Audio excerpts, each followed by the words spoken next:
ಸರಿಯಾಗಿ ಹೋದ್ರೆ ಈ ಪುಸ್ತಕಗಳು ಸರ್ಕಾರ ನಿಮ್ಮ ಶಾಲೆ ಕಳ್ಸಾರ ಧ್ಯಾನದಿಂದ ಬುದ್ಧನಾಗು ಮತ್ತು ನಿನಗೆ ನೀನೇ ಬೆಳಕಂತೇಳಿ. ಈ ಪುಸ್ತಕಗಳು ನೀವು ಚಿಕ್ಕವರಿದ್ರಲ್ಲ ಸರಿಯಾಗಿ ಓದ್ಕೊಂಡು ಮುಂದೆ ನೀವು ದೊಡ್ಡ ದೊಡ್ಡ ಅಧಿಕಾರಿಗಳಾಗಬೇಕು. ಮನ್ಯಾಗ ತಂದೆ ತಾಯಿ ಏನು ಹೇಳ್ತಾರೆ ಆ ಮಾತುಗಳು ಕೇಳಬೇಕು.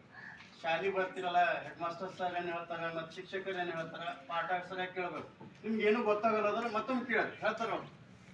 ಸರಿಯಾಗಿ ಓದಬೇಕು, ಒಳ್ಳೆ ಸಂಸ್ಕಾರ ಕಲಿಬೇಕು, ನೀವು ದೊಡ್ಡ ದೊಡ್ಡ ಅಧಿಕಾರಿಗಳಾಗಬೇಕು.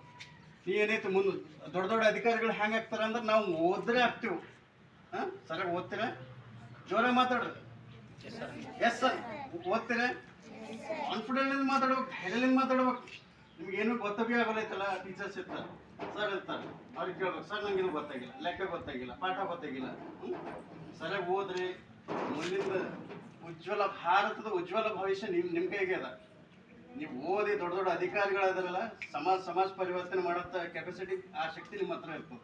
ಚಿಕ್ಕವರಿದ್ರಿನ ಬಟ್ ಇವಾಗಿನ ಹಿಡಿದ್ರೆ ನಿಮ್ಮ ಸಂಸ್ಕಾರ ಕಲ್ತಿರಲ್ಲ, ಸರಿಯಾಗಿ ಎಜುಕೇಶನ್ ಪಡ್ಕೊಂಡಿರಲ್ಲ, ದೊಡ್ಡ ದೊಡ್ಡ ಅಧಿಕಾರಿಗಳಾಗ್ತೀರಿ. ಓಕೆನಾ?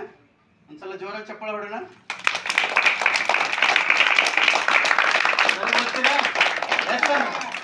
ಸರಿಯಾಗಿ ಓದ್ತೀರಾ? ಡಾಕ್ಟರ್, ಇಂಜಿನಿಯರ್ಸ್, IAS, IPS ಆಯ್ತೀರಾ? ಎಸ್ ಅಂದ್ರೆ ಓಕೆ. Thank you.